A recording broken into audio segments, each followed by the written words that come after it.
mlane lo asithi part 2 nje lena ngiphinde futhi sizo-analyze le coin okuthiwa i-polygon.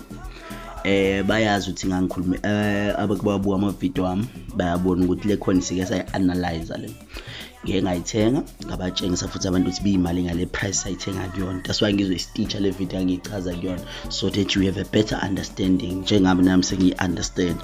Okay, le coin le in let's say in 1 week, yes, in 1 week this coin isuke from 13.47 rand yaze yaba 17.39. Ayibona lo nto leyo.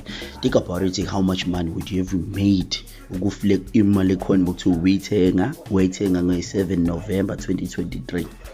Ayibona lo nto leyo. So and then I said 1 month ago ake sithi ke mukuthiwa wena wayithenga le coin lena ngo-October 17 le coin buzoyitholisa u10.31 32 cent.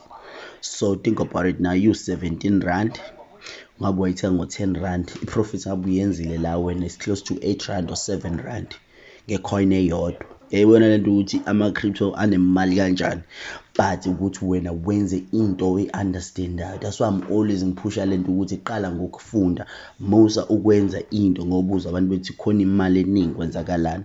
Understand i-graph, thola into yenza ukuthi njani, and vele kusekuncane lokhu. If this coin isho kanje masiphuma sithi all dala lapho i-bullish market mekifika ikibe imalini, this coin uma uchecka i-bullish cycle yakhona ikifike ku-46 rand. I'm not saying ukuthi iyobuyela lapho, but siyazi makuyi-bullish market ukuthi ayadlala ama-crypto, awadlala ayakhula.